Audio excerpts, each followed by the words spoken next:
horrors of Thanksgiving and America as a white future minority. Coming up. Far and away the most massive genocide in the history of the world. The lowest life expectancy in the West. And the year the U.S. will turn native.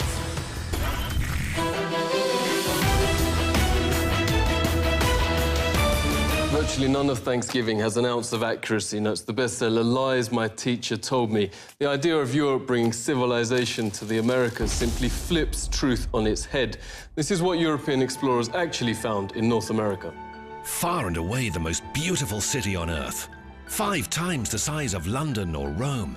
Great towers and buildings rising from the water. 60,000 gleaming houses, and how spacious and how well built they were. Of beautiful stonework and cedar wood, and the wood of other sweet-scented trees. The many streets and boulevards of the city were so neat and well swept, despite the multitude of inhabitants, crisscrossed with a complex network of canals, like an enormous Venice, but also remarkable floating gardens that reminded of nowhere else on Earth. While Europe was drinking water from its polluted city rivers, huge aqueducts transported America's water from fresh springs. But what impressed most were the special merchant areas where timber and tiles and other building materials were bought and sold, as well as greengrocer streets where one could buy every sort of vegetable, fruits, honeys, nut paste and chocolates. Astonished by the personal cleanliness and hygiene of the colorfully dressed populace, and by their extravagant use of soaps, deodorants and breath sweeteners. Most Europeans never bathed and kept clothes on at all times. The Pilgrim's Notes biographer Zini Feiner had a terrible smell. Indians tried, quote, without success to teach them to bathe. The settlers also had bad breath from rotting teeth. Death and starvation was so common that corpses were just dumped in open pits known as poreholes. Many turned to alcohol and committed suicide. In fact, the story of the first settlers has been deliberately changed, notes author James Lowen, because the truth is so shameful. They actually settled hundreds of miles further south and stayed in America because the mission was a failure. Their real aim, reports historian Robert Beverly, was to find some gold and take it back to Europe. They spent their days digging random holes in the ground, haplessly looking for gold instead of planting crops.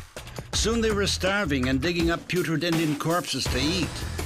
They took some Indian prisoners and forced them to teach the colonists how to farm.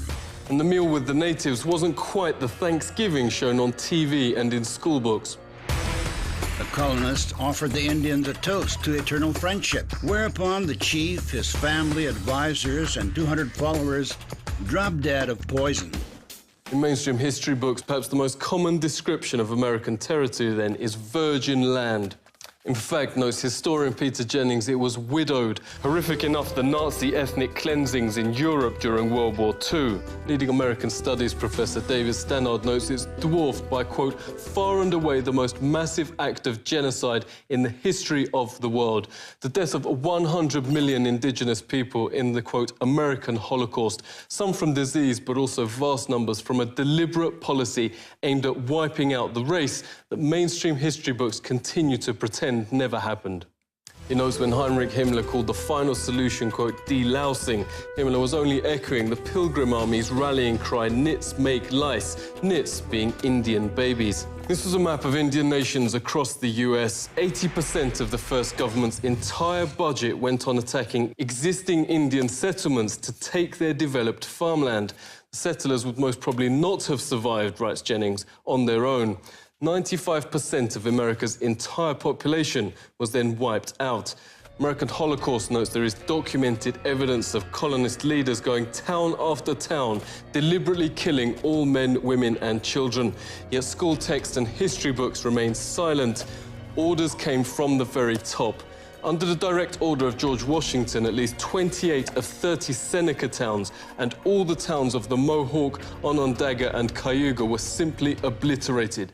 George Washington wrote the Indian country, quote, must be destroyed. Thomas Jefferson called to, quote, pursue Indians to extermination. Nobel Peace Prize winner Theodore Roosevelt called beneficial the eradication of the native race. Stannard notes genocide was official public policy. California Governor Peter Burnett in his 1851 message to the legislature. Extermination must continue to be waged until the Indian becomes extinct. Another governor issued the public proclamation to, quote, pursue, kill and destroy all Indians. A witness notes the ensuing bloodbaths practically wiped out the native race. The whites shoot them down like wolves, men, women and children, wherever they could find them.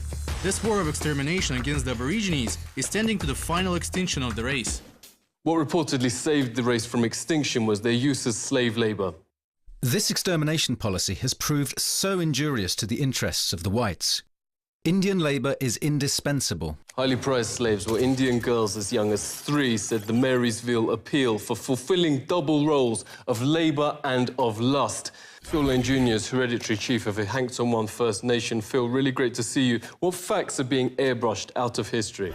Practices were that sometimes you don't want to speak about. And they not only wiped out most of the people, but the way they did it, the greatest loss of people at any time in history. Cultural genocide is still being waged on surviving Indians, reports Truthout. From the start of the 20th century, children were forced into so-called Indian boarding schools, designed to, quote, kill the Indian in them, according to the system's founding father, Richard Pratt.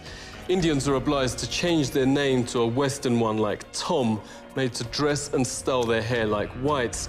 Indigenous Americans are also forced to adopt Christianity and all other parts of Western culture. Lenore Stefan witnessed the abuse firsthand. Thank you so much for speaking to us. Can you tell us what happened? Federal policy here was to take the Indian out of the person. They beat the language out of like my father. He grew up his whole life, his hands were kind of bent. As a result, he used to talk our native language, but he never wanted me to learn. I consider myself a recovering Catholic because of, the sexual abuse that I experienced, from the Catholic Church. Daniel Sheehan says the genocide is continuing. He's helped start the Lakota Child Rescue Project to stop the forcible removal of Indian children. Daniel, thanks a lot for coming on. Could you tell us what is happening to the children? And what we discovered is that not only were the children being taken on an epidemic level, that it was happening on every single one of the reservations and in virtually every one of the major cities. The International Convention Against Genocide actually has a provision which expressly identifies what's going on as genocide, that the systematic undertaking on the part of the racially dominant culture in a given nation state, taking away indigenous children from their native tribes and putting them in the white culture has been identified as genocide. Even the Supreme Court still upholds natives' second-class status to this day, writes noted legal scholar Robert Williams. He joins us now. It's really great to speak to you. Can you give us some examples? 1 out of 3 Indian women will be raped during their lifetime. In 86% of those cases, the victims report that it's a non-Indian that perpetuated the sexual assault or the rape. This has been traced directly to the inability of tribes to prosecute these crimes. One of the points I make in my book, Savage Anxieties, is that if you look at the history of the more civilized nations treatments, so-called more civilized nations treatments of indigenous peoples, it really makes you wonder who are the savages and who are the more civilized. One very famous study done found that every single treaty that the United States had negotiated with tribes had in fact been breached at one time or another or had been violated. Supreme Court said they had no property rights and therefore no rights to just compensation. And there was some horrible language in the opinion about how the court recognized that everyone knows that the savage tribes of America were conquered and the treaties were really meaningless anyway. So it's this perpetuation of these stereotypes in this case, which is still valid law in the United States. It's still a valid precedent. And so they drink it, but it's actually hairspray. Native Indians now have the highest rate of suicide and pandemics of cancer in the Western Hemisphere. At 44, life expectancy is lower than Afghanistan and around the same as Europe at the time of the Pilgrims. For an official banquet to celebrate 350 years since Pilgrims landed, authorities invited native Indian Frank James to speak. But when they saw his speech taken from a settler's own account of what really happened, they wouldn't let him read it. The Pilgrims had hardly explored the shores 4 days before they robbed the graves of my ancestors and stole their corn, wheat, and beans. The Indians knew this fact, yet welcomed and befriended the settlers, little knowing that they would be killed by the settlers' guns. What has happened cannot be changed, but today we work toward a better America, a more Indian America, where people and nature are once again important. Frank has helped start a national day of mourning each Thanksgiving, a protest over the Plymouth Harbor and Mayflower replica. On the West Coast, thousands also gather for Un-Thanksgiving Day, calling on the US to honor treaties promising Indian rights and international law.